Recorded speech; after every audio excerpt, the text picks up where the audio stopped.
Deux hommes d'État pour une discorde. À Kinshasa, Félix Tshisekedi et son Premier ministre Sylvestre Ilunga Ilunkamba ne cachent plus leur désaccord.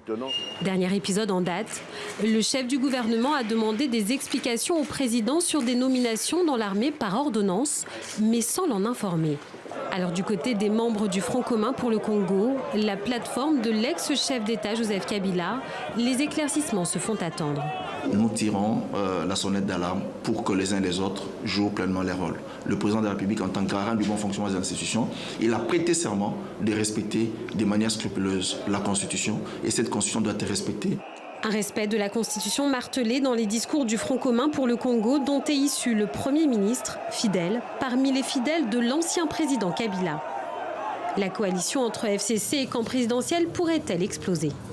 Dans notre droit, le droit constitutionnel congolais, l'article 90 alinéa 2 prévoit qu'en cas d'empêchement du Premier ministre, son intérim est assuré par le membre du gouvernement qui a préséance. Et c'était le vice-premier ministre de l'Intérieur.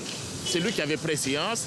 Il a contresigné les ordonnances qui n'appartiennent pas au Premier ministre, qui sont les actes du président de la République, dont il n'y a aucune raison possible pour que le président puisse revenir sur ces ordonnances. En l'absence de Sylvestre Ilunga Ilunkamba en déplacement dans le Haut-Katanga, les ordonnances ont donc été contresignées par le vice-premier ministre.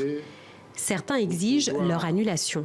Je ne trouve dans l'histoire aucune expérience où une ordonnance prise va être annulée puisqu'il n'y a pas eu, et dans les cas d'espèce, il y a eu un membre du gouvernement qui a représenté l'exécutif pleinement et légalement.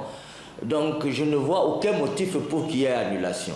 Le Premier ministre a demandé une rencontre avec Félix Tshisekedi pour tirer au clair cette situation qu'il estime préoccupante.